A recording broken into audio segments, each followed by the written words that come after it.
Welcome to Uncaged, a show that celebrates thought leadership from today's top business leaders. The program provides a voice to amazing executives from around the globe who are shaping the world of business today and mapping the path to the commerce of tomorrow. Today, we're speaking with Constantin Maresh. Hey, Constantin, how are you? Hey, Ben. Thank you very much for inviting me. I'm great. Yeah, I'm excited to talk to you, Constantin. Constantin is coming to us from Romania today. He is the Chief Digital Officer of OTP Bank, and we're going to be talking about really digital banking, all the changes that we see on the digital side in the banking industry and fintech, and then also just really the importance of culture and team and some of the key issues and how Constantin approaches his working environment. But before we get there, Constantin, tell us a little bit about yourself and your career. Thank you again for having me today. And about my career, I've been for many years, more than 26 years in banking. In Romanian bank, I started in a Romanian bank, and after 2 years, I worked for international banks, ING Bank, Millennium Bank, and now OTP Bank. And throughout those long years, I've been in different roles, but mainly IT and business. I'm one of the rare persons that started in IT and did after corporate banking sales in banking, and now I would say back in IT, but rather at the intersection between sales and IT. So I love the title Chief Digital Officer, and it means so many different things to so many different companies. And so I'd love to just hear a little bit more about what you're up to at OTP Bank. Yes. So as I told you, I'm at the intersection between sales and IT. What does this really mean?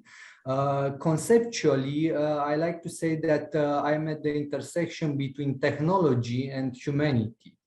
Because we have to deal with technology, but putting technology at work for the sake of customer experience, making the life of our customers easier. And not only customers, but also our colleagues, our employees.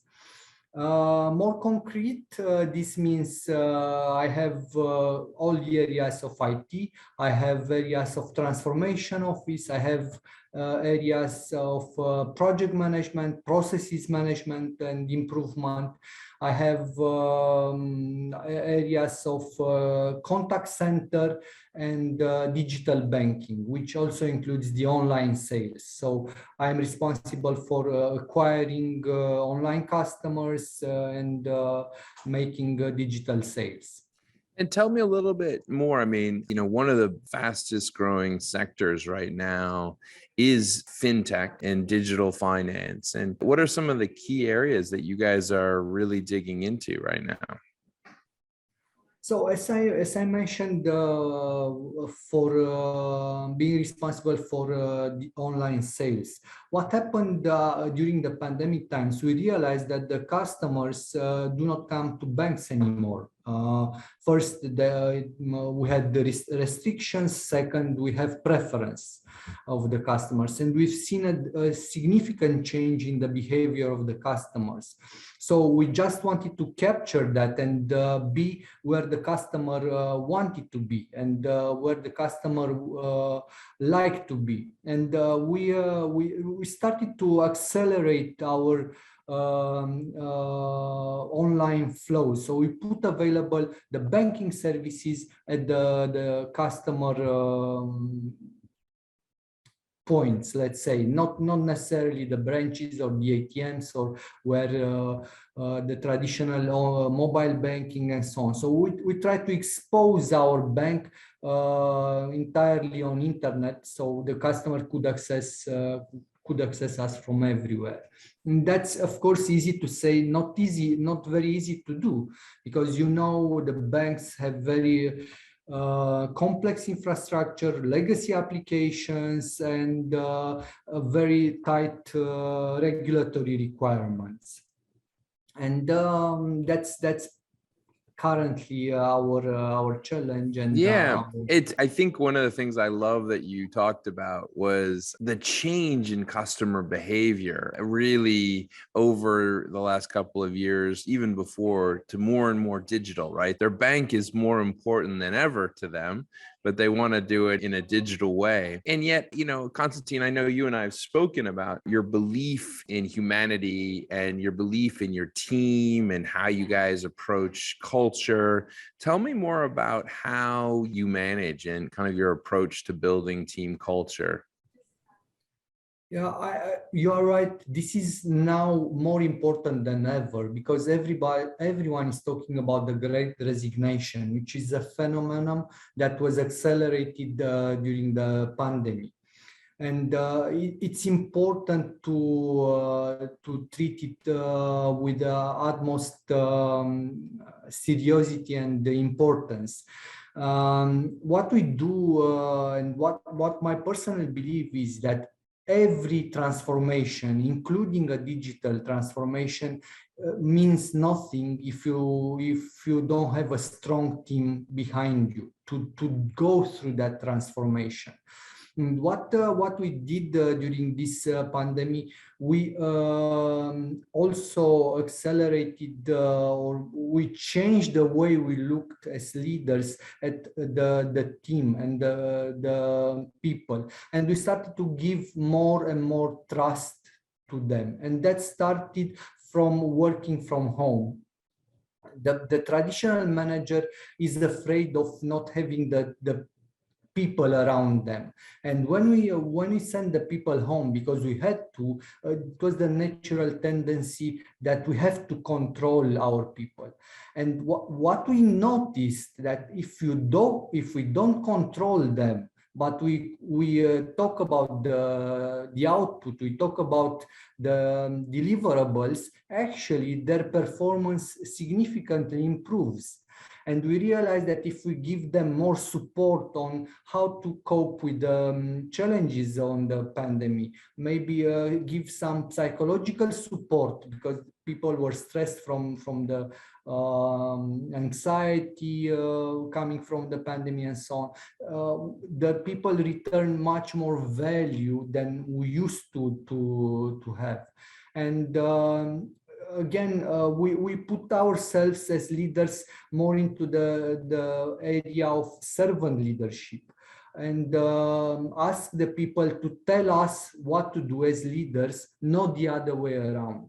And this is a transformational change that we had also at the leadership level, that significantly improved the perception of our employees, and they are much more motivated, and again they give better results, they return better results, which is great for everyone. It's great for them because they like what they do, they are motivated.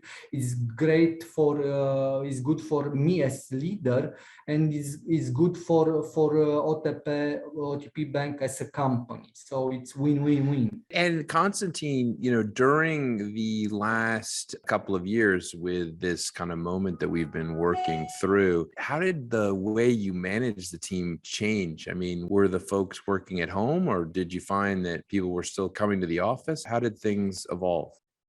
Of course, at the beginning, as I mentioned, everyone was afraid. Everyone didn't know what to do, how to react. And we had people complaining at the beginning because of the burnout phenomenon. They were working much longer hours, 10, 12 hours per day. They were not able to decouple from work. And we had to support them. We, as I told you, we provided them psychological help. We provided them coaching sessions on how to have the separation between life, normal life, and the work life. We provided them with physical trainings online via Zoom. And as managers, we also had to change a lot of things, because we realized that we are not closer to the people. We didn't know what happened. We don't know anymore what happens to them. And we started to change our practices as well. We didn't have the normal chatter or in the coffee shop or in the corridor.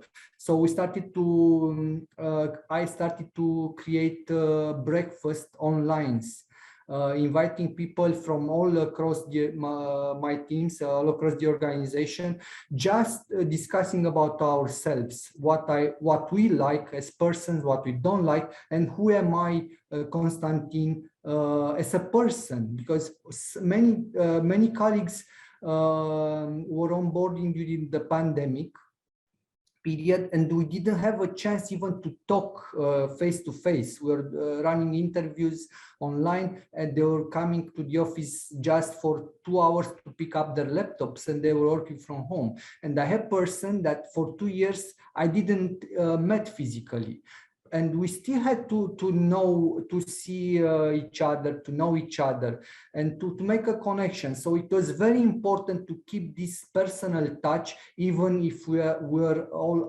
alienated from the physical office.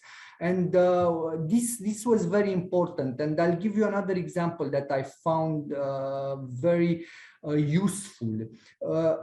In the office, we used to have those celebration parties at the end of achieving successfully a milestone and launching an important product or an important project. During that period, this was gone. So what we did, we sent a Zoom invitation to a celebration event online, and we send a bottle of champagne to the address of each of our colleagues. And during the event, we pop up the champagne together when we had a few words around the Zoom event, and we continue to have practices that give the people joy of working together, of achieving something together. And again, these are simple ideas, but we as managers, as leaders, we had to adapt to what. And I can imagine that, those are great examples, I think, of how you can maintain that human connection, even though we're working through kind of a platform or digital. And I imagine the rest of the bank was also leaning heavily on you and your team to try to figure these things out, because they needed the help, right, with all this new technology. Yes, indeed. And we are there for them when everyone was needing it. And actually, this changed completely the perception about working with papers, printing during product workflow or sales workflow. So it was big transformation. Change. That's great. Those, I think, are positive changes for sure. So, I mean, Constantine, you're coming from part of the world that is in everyone's minds right now. It's a complicated time with, one of your neighboring countries. Tell me what this year looks like for you guys. So what are the key topics and what's on the radar right now? So just to pick up on what you said earlier, because the neighboring country is Ukraine. Ukraine, that is a country that is very close to our heart now, and I'm so proud that not only our government, but a lot of people from the street help refugees from Ukraine and took them in their homes. And we also have a supplier partner actually working in fintech area that is based in Ukraine, and we have a lot of their colleagues working here with us in our premises, and I'm so glad that we are able to support and to help them in any way that we can. To help them go through this very tough period. And coming back to what we do. And what's going, and really kind of for 2022, what are the priorities and what are the key things on the agenda? Yeah, so now my personal and strong belief is that the data and the way we use the data can make the difference in the next years between winners and losers. And I really believe that the banks and the companies that will be able to understand their data in order to understand their customer behaviors, and to predict what the customer would want from you as a bank or from you as any other company. Again, this will make the difference between winners and losers. And we are making this as a priority. OTP Bank invested heavily in building capacity on this area. Actually, OTP Bank announced at the end of 2021 that together with a US company, we are building the most powerful supercomputer from Europe to support the capacity to process a lot of data and transactions to get this understanding that I was talking about. And we really believe that this is very important for our future, and we are making concrete steps towards it. You know, Constantin, that is so exciting. You're talking to somebody who spent a lot of time in the recent past working in the machine learning space. So I can only imagine what you're hoping to achieve there. And that's such a great resource that you have to access now. Constantin, it's been great talking to you today about everything that you're working on and really the steps forward that OTP Bank has been making on the digital side over the last couple of years. If someone wanted to get in touch with you and learn more about what you and your team are working on, what's the best way to get in touch with you? So you can find me on LinkedIn. My name is Constantin Mares. Well, Constantin, thank you so much for being on Uncaged today. We've been speaking with Constantin Mares. He's the Chief Digital Officer at OTP Bank. OTP Bank has been, like many financial institutions, really making an aggressive push to digitize, to be using digital platforms, to be driving digital business, really kind of reflecting, I think, a change that we're seeing in the customer base entirely, where they demand and expect to be able to do everything digitally. And now I would say perhaps the pandemic ushered in a moment for Constantin and his team to bring a lot of that stuff in-house and internally as well, right? So how customers, and not only customers, but employees were working together. We also talked about the connection and the importance of how employees can work together and how we make sure that we take care of those folks during such a challenging time. And then also, last but not least, looking to our friends in the Ukraine as they face troubling issues and trying to support them with their efforts. Constantin, thank you so much for being on Uncaged today, and we look forward to having you back. Thank you, Ben. It was a pleasure to be here with you today. Cheers.